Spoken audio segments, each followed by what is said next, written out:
Hello मित्रों, कैसे हैं आप सभी। आशा करता हूँ सभी अच्छे से होंगे और अपने कार्यों में लगे होंगे।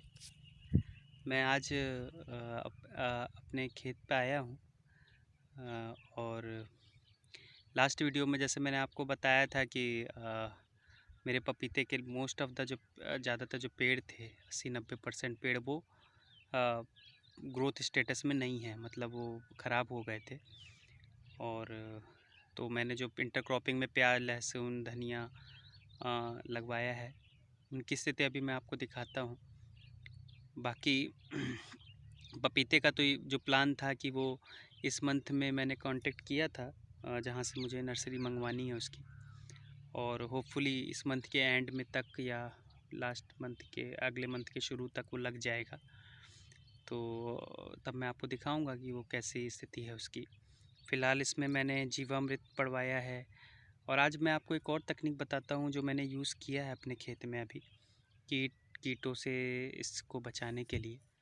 वो तकनीक है कि उसको CVR टेक्निक बोलते हैं, जो आंध्रा के साइंटिस्ट हैं, मतलब कृषि वैज्ञानिक हैं, उन्होंने ही उसको इजाद किया था और उनको इसके लिए पद्मश्री भी मिला था।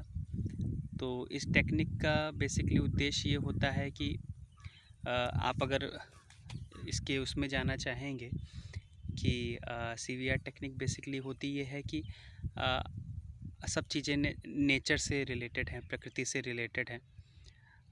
हमारे यहाँ हिंदू मान्यताओं में माना गया है कि 15 दिन पे पूर्णमास चंद्रमा जो है अमावस्या में जाता है और एक बार पूर्णमास आती है, तो उसके आकार बदलते हैं चंद्रमा के 15-15, 14-14 दिन की जो उसकी कलाएँ होती हैं। तो उसके अकॉर्डिंग जो चंद्रमा अपने पूर्ण रूप में आता है जब पूर्णमासी होती है, और अमावस्या पे चंद्रमा नहीं होता है, तो एकदम अंधेरी रात होती है। तो ये जो दोनों, इनका बताने का मेरा बेसिकली उद्देश्य ये है कि जो कीट पतंगे होते हैं, कुछ छोटे होते हैं, कुछ बड़े होते हैं, तो इनकी जो रिप्रोडक्शन की या प्रजनन की जो क्षमता होती है वो, और अपने अपने वंश को आगे बढ़ाने की जो इनकी वो होती है, क्षमताएं होती हैं, वो 14 दिन या 28 दिन का उनका साइकिल होता है। तो उस साइकिल के अकॉर्डिंग ही ये काम करते हैं। तो अगर आप पूर्णमासी या अमावस्या के आसपास अपने खेतों में मिट्टी का स्प्रे कराएं, तो उससे क्या होगा कि मतलब मान के चलें 10 दिन में या 12 दिन में आप एक स्प्रे कराएं अगर 2-4 बार, 3-4 बार, तो उससे क्या होगा कि जो कीट पतंगे हैं उनकी रिप्रोडक्टिव सिस्टम या उनकी प्रजनन क्षमता जो है वो उससे प्रभावित होगी और वो बढ़ेंगे नहीं। तो मिट्टी का स्प्रे भी किस तरह करना है, वो पौधों को आपको मिट्टी के स्प्रे में तर करना है। और वो मिट्टी का स्प्रे आप सोच रहे होंगे कैसे कर सकते हैं। अगर आप उसको करवाना चाहते हैं अपने खेतों में, एकदम मतलब आपका 1 रुपये का भी खर्चा नहीं है उसमें। आपको कोई प्राकृतिक जगह से, जहाँ पे कोई रसायन ना पड़ा हो, वहाँ की मिट्टी आपको लेनी है। और वो भी मिट्टी ऊपर की नहीं, सब सॉइल, मतलब आपको कम से कम 3 फीट नीचे की मिट्टी लेनी है।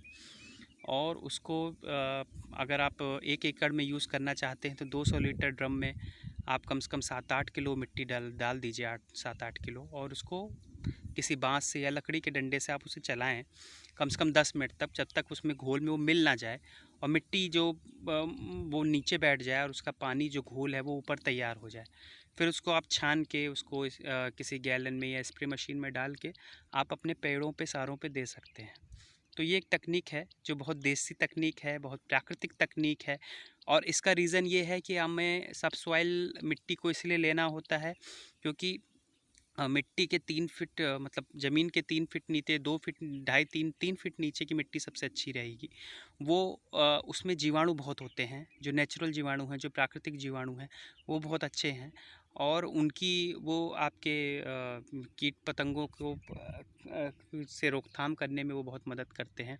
बाकायदा आप किसी केमिकल में जाएँ, किसी पेस्टिसाइड्स में जाएँ, उनके थ्रू आप उनका यूज़ करें, उससे अच्छा है कि आप इनका यूज़ करें, तो वो आपके लिए लाभकारी होंगे। तो मैंने इसका भी यूज़ अभी तक एक बार उपयोग करवाया है। और जीवामृत, एक और जो मैंने लास्ट वीडियो में आपको दिखाया था, जीवामृत बनाने की विधि जो थी, वो जीवामृत भी बना रखा है, तो इन पौधों पे उनको डलवाना है। तो ये जो एक स्टडी प्रोसेस है, और धीरे धीरे मतलब ज़मीन की उर्वरता बढ़ती है इससे। और लेकिन ये है कि जब आपकी ज़मीन फर्टाइल होती है तो आप कुछ भी उगाइए उसमें वो अच्छी ग्रोथ देगा, अच्छी पैदावार देगा, और सबसे अच्छा आपके सेहत के लिए बहुत अच्छा होगा। तो अभी मैं आपको स्थिति दिखाता हूँ कि लहसुन और प्याज की स्थिति क्या है, और धनिया पालक के जो भी पौधे निकले हैं उनकी क्या स्थिति है। बाकी पपीते के लिए आपको थोड़ा इंतज़ार करना होगा, जब वो पेड़ आ जाएंगे और लगेंगे तो मैं आपको ज़रूर दिखाऊंगा। और उनको मैं अब की बार जब पपीते के पेड़ लगेंगे तो उनमें मैं केवल एक फफूंदीनाशक जैविक जो प्रोडक्ट है ट्राइकोडर्मा, उसके कीचड़ में ही उसको लगाऊंगा, कोई केमिकल का किसी तरह का यूज़ नहीं होगा। तो मैं आपको पेड़ों की स्थिति दिखाता हूँ। ये देखिए, ये पालक है खेत की। वही बोए रहा सब। हाँ हाँ हाँ। अरे वही नहीं तीन वही दिसुई बोए दिन के होते तो चूक पालक ही है। दिसुई पालक ही होते हैं ना। हाँ। तो और महंगी बिका रही है। अच्छा, ये प्याज है, लहसुन। उस दिन भेजा था, गया नहीं था क्या?